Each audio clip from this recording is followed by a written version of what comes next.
And alhamdulillah, Allah subhanahu wa ta'ala blessed me to go to Hajj many times.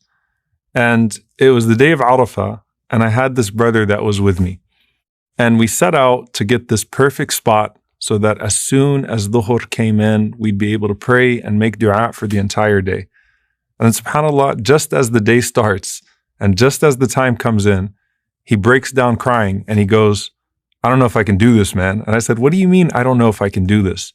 And he said, I've just done too much for Allah subhanahu wa ta'ala to forgive me. And I told him, you really think Allah subhanahu wa ta'ala brought you to this moment on this day at this time to not forgive you? And that's one of the tricks of shaitan, that he not only tells you that you're not worthy, but he causes you especially to miss out on the best days of the year by not realizing the tremendous opportunity that Allah subhanahu wa ta'ala has just put in front of you. The Prophet sallallahu alaihi wasallam said, there is no day in which Allah subhanahu wa ta'ala frees more people from the fire of hell than the day of Arafah. وَإِنَّهُ لَيَدْنُو عَزَّ وَجَلَّ. And he continues to draw closer and closer subhanahu wa ta'ala.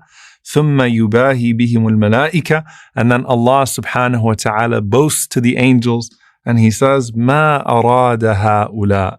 What is it that these servants want from me? SubhanAllah, this is obviously best manifested on the day of Arafah at Arafah. But Al-Hafidh ibn Rajab rahimahullah, he says, Al-'itq min al-nar, the freedom from the fire that the Prophet ﷺ is talking about is li-jami' al-muslimin, for all of the Muslims. It is not restricted to the place of Arafah, as the mercy of Allah subhanahu wa ta'ala is not restricted to a place. This is the greatest day of the year for every single believer, and it marks the initial day of decree where Allah subhanahu wa ta'ala stood us all before Him and all of us were pure. And Allah subhanahu wa ta'ala offers us this opportunity to go back to that purity so long as we acknowledge the original covenant with Him subhanahu wa ta'ala.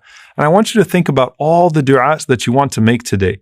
And all of those du'as are good, inshallah ta'ala, so long as the ask is good.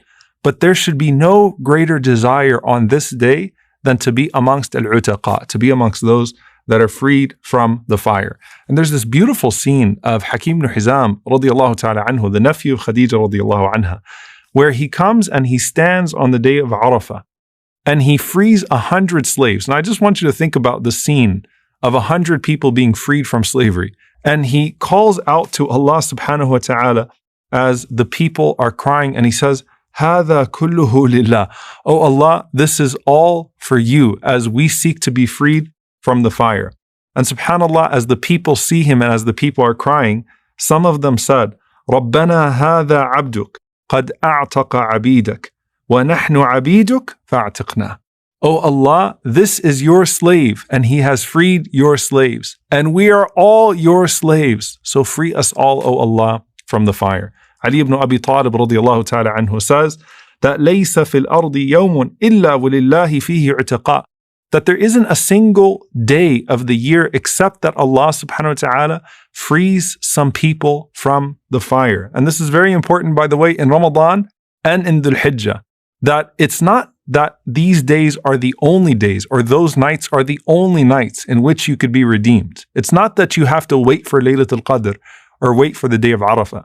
It's that these are the times in which there are more people that are freed, more people that are forgiven than any other time of the year.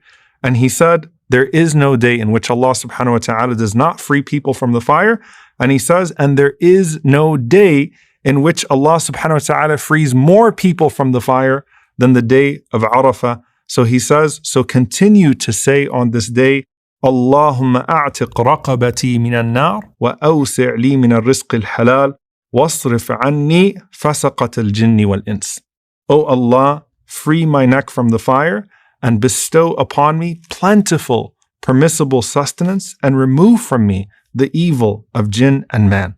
This is the day in which the main thing you want is that this is freed from the fire, just as that day in which you stood before Allah subhanahu wa ta'ala and you told Allah subhanahu wa ta'ala, you are my Lord and I want to come home. I want to come back to Jannah for which I was created bi'idhnillahi ta'ala, where my father Adam alayhi salam originated from. So let's look through this day and let's look through that dua bi'idhnillahi ta'ala. And if you think about the confidence and the certainty that you're supposed to have in your dua, that's on any day that you should have that certainty. What about this day of Arafah? The Prophet ﷺ said, خَيْرُ الدُّعَاءِ دُعَاءُ يَوْمِ عَرَفَةٍ, that the best dua is the dua of the day of Arafah. So the Prophet ﷺ said, any dua on this day, this is the best day of dua, period. And then he said, and the best of what I and the prophets before me have said is La ilaha illallah wahdahu la sharika lah, lahul mulk wa lahul hamd, wa huwa ala kulli shay'in qadir. There is no God but Allah. He has no partner. To him belongs the dominion. To him all praise is due, and he is able to do all things. Now, subhanAllah, we spoke earlier with Musa alayhi salam and his describing his weakness in front of Allah. And we called that wasful hal. That's what the ulama mentioned, is presenting your own weakness, presenting your own vulnerability. What's even greater than that is acknowledging Allah subhanahu wa ta'ala's greatness and affirming that greatness. And sometimes that is sufficient of a dua. And when those two things go together, then those are the best and most blessed of du'as. And so on Laylatul Qadr, the best dua is Allahumma innaka afuun. Oh Allah, you are the one who forgives. Tuhibbul afwa. You love to forgive. Fa'fu anni. So forgive me. So you're acknowledging and affirming Allah subhanahu wa ta'ala's greatness and his love to forgive. Because guess what? You didn't get to legislate Laylatul Qadr upon Allah subhanahu wa ta'ala. Allah gave us the gift of Laylatul Qadr. And you did not get to legislate Arafah. Allah subhanahu wa ta'ala gave us the gift of Arafah. So in the same spirit, all you do is you affirm that original covenant with Allah subhanahu wa ta'ala, and then let Allah subhanahu wa ta'ala do the rest. It's not even as much about asking as knowing the one that you are asking. And when you turn towards him and you say, oh Allah, you love to forgive, how could the one who loves to forgive then look at you at that day when you're crying before him, when you're saying La ilaha illallah, when your tears are pouring out, when your heart is broken, and when you are looking to Allah subhanahu wa ta'ala with complete desperation, yet complete certainty? How could it be that a person leave this day saying these words and not be amongst the forgiven? And I want to give you one more scene, subhanAllah. It's one of my favorite narrations of the day of Arafah.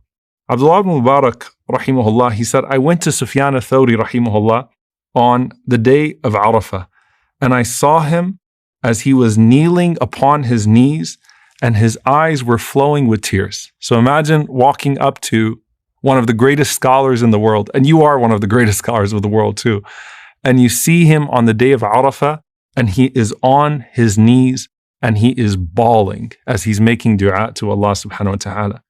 And I called out to him and I said, Man aswa'u hadha al-jam'i hala? Who is the person who is in the worst state in this gathering? Like with all of this happening, and he can see the connection that Sufyan has with Allah subhanahu wa ta'ala. On this day of Arafah, when we're making these du'as and we're calling upon Allah subhanahu wa ta'ala, who is the person in the worst state? And he said, the person in the worst state is الَّذِي يَظُنُّ أَنَّ اللَّهَ لَا يَغْفِرُ لَهُ. The one who thinks that Allah subhanahu wa ta'ala will not forgive him. That's the person who's in the worst state. If with all of this, you don't have a good assumption of Allah subhanahu wa ta'ala, a good opinion of Allah subhanahu wa ta'ala, then that is misery. Know the one that you're calling upon, and then the du'as will flow. And know that no one will be guided to make dua on this day and fast this day and pray to Allah subhanahu wa ta'ala on this day, except that Allah subhanahu wa ta'ala surely will give them something greater than He gives them anyway, because your Lord is always available to you and your Lord is always willing to forgive.